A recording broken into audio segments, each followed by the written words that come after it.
IPL 2025 বৰ্ষৰ বাবে এতিয়া প্ৰতিটো দল হাজু হৈ উঠিছে আৰু 5টাকৈ দলৰ নতুন অধিনায়কৰ নাম বৰ্তমান সময়ত একেবাৰে কনফাৰ্ম হৈ পৰিছে বা স্পষ্ট হৈ পৰিছে আৰু আমাৰ হাতত আহি পৰিছে কোন নতুন কেপ্টেইন হ'ব আৰু কেনেকুৱা আসলতে পৰিৱৰ্তন আপোনালোকে টিমসমূহত দেখা পাইছে সকলোৱে জানেই আৰু বৰ্তমান সময়ত আসলতে আটাইতকৈ বেছি ডাঙৰ খবৰ ওলাই আহিছে যে 5টাকৈ দলৰ নতুন কেপ্টেইনৰ নাম বৰ্তমান সময়ত স্পষ্ট হৈ পৰিছে বা কনফাৰ্ম হৈ আৰু হে দল কেটা কোন কেটা আৰু কোন আসলতে নতুন কেপ্টেইন হ'ব হে বিষয়ে যদি আপোনালোকে সবিশেষ জানিব বিচাৰিছে তেনেহলে এই প্ৰতিবেদনটো বা ভিডিওটো একেবাৰে প্ৰথমৰ পৰা শেষলৈকে চাই থাকিব পাৰে কিন্তু তাৰ আগতে ভিডিওটো লাইক লগতে চেনেলটো সাবস্ক্ৰাইব কৰি ল'বলৈ নাপাহৰিব এনেকুৱা ধৰণৰ ভিডিওৰ বাবে আৰু মই এতিয়া আহি গৈছো আজি ভিডিওটোৰ ডাইৰেক্ট মূল বিষয়টো লৈ বা টপিকটো লৈ আৰু আপোনালোক সকলোকে মই জনাই দিব বিচাৰিছো যে প্ৰায় IPL 2025 ৰ বাবে 10টাকৈ দল আছে আৰু 10টা দলৰ প্ৰায় 5টা দলৰ কেপ্টেইন আগতে কনফাৰ্মে হৈ আছে যে তেওঁলোকৰ কোনো আসলতে দলৰ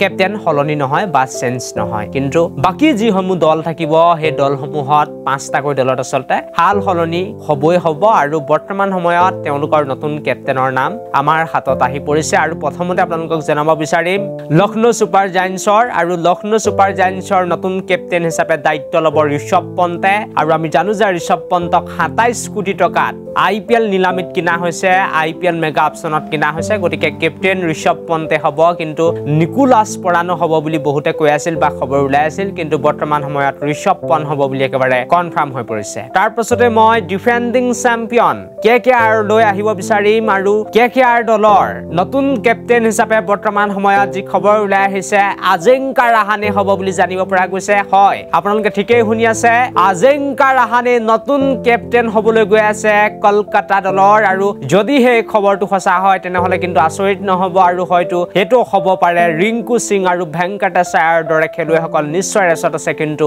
আজিংকা ৰাহানে বৰ্তমান সময়ত কেপ্টেইন হ'ব পাৰে বুলি জানিব পৰা গৈছে আৰু তেখেতক খুদা পছা কৰা হৈছে যে আপুনি লিডাৰশ্বিপ ল'ব বিচাৰিব নেকি 2025 বৰ্ষৰ IPL ৰ বাবে গতিকে দেখাটো লক্ষণীয় হ'ব ৰাহানে কেনেকুৱা কেপ্টেইনশ্বিপ কৰে তাৰ পাছতে মই আহিব বিচাৰিছো পাঞ্জাব কিংছৰ ফালে আৰু নো ডাউট পাঞ্জাব কিংছৰ নতুন অধিনায়ক হ'ব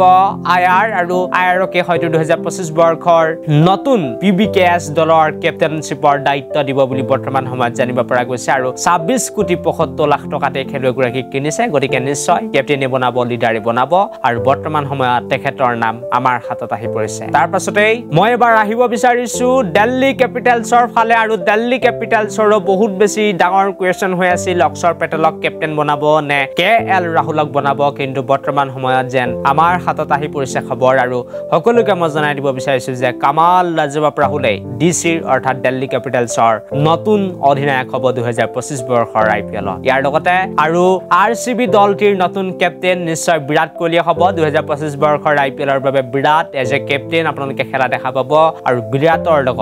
বিৰাটৰ লগত উইল জেকছে ওপেনিং কৰিব বুলি গম পোৱা গৈছে RCB ৰ হৈ বাকি যি কি নহওক এই ভিডিওটো ইমানতে আছিল thank you for watching this video